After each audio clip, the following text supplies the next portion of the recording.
Handak Donald Trump na Saudi visit, Qatar visit, amate mafam kaya da visit tarakposida Arab ki meeting si pungaw ki bani. Masigi ahan bak ngaw habisigi praman ama kaino hay matam da Qatar ki makoy ki amir tuna Donald Trump da adugumba plane mo offer tawki maudi $400 million taisini.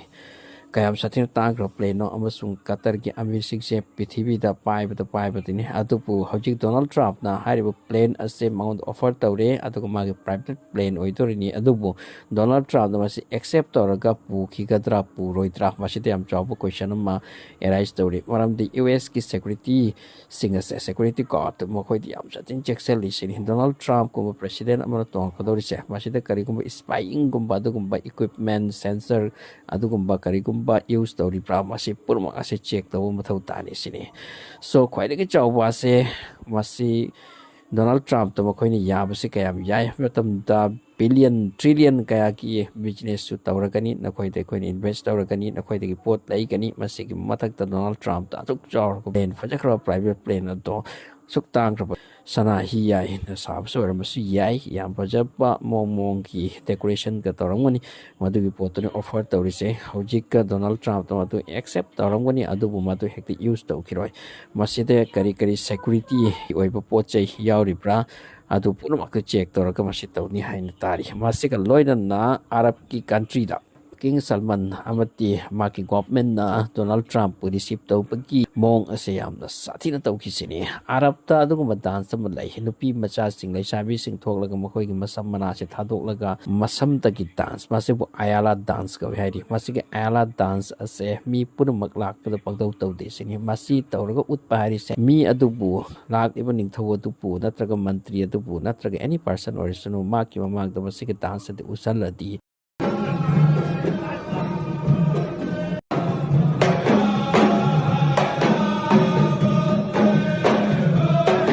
loirapani mangonda katningai ka sulaitre purmak ayo buthak na kathok le sini masi ta isini hojik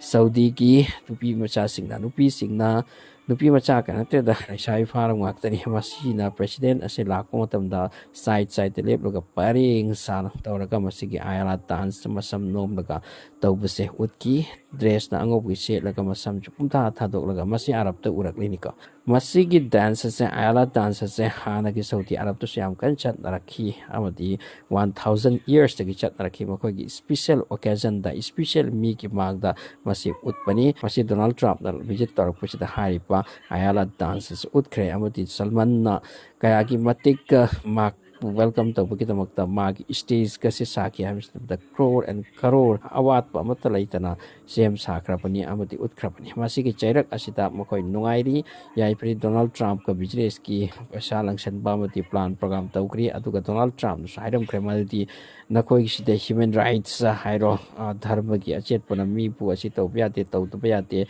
hai bo phom sida akoi ki kari amata thingbala roi nakoi ki hing bamong tuta nakoi ki chat bamong da chalo no doubt kari mata akoi ki masida kai mata laiti adubu akoi de invest taw akoi ki pot layu nakoi ki pot che akoi laini akoi ga relationship ajansi akoi ga luna si hai bo phom chitani nakoi da akoi na khut tingjal ba kari amata lairoi adubu luna si kangna si hai bo ase di fajana hairamsina asi khaktani ji hairise aduga asomda side amadana Donald Trump la kera lak loira matu iti handak Gaza ta attack tawri city ma city heavily tawkre haidi hojik su chathari ngasi su chathari aduga Israel na tawri se masida Donald Trump haitini mati ai Gaza ta akoi chumi eng leida masi su yeng chili khochili hai pama santi pi bama hai adupu Israel ta akak na atamna na akoi top yaro hai batu chu phau da haidi adu Gaza manung de Israeli sing na attack tawdi am kana tawri sin hai se masi am nungai ta pawni Gaza the wari nangli makoina hojik Malaysia puraga makoi nakalam the tawdana leikri ayala dance ko thokantana nupi le sabi sing puthok laga Donald Trump ki mamangta Donald Trump the laktori brahmata ma ki loina ba card ke ano lakri ba bakhang ke ano lakri ba sabi ke ano lakri ba asiko ba phom ke hojik internet ta yam kanna nei nari ayala dance asiki matang siam kanna hojik ka prithipita nei nei pigi phom ni masi internet all over India ta masi all over world masi ki phom ase viral weri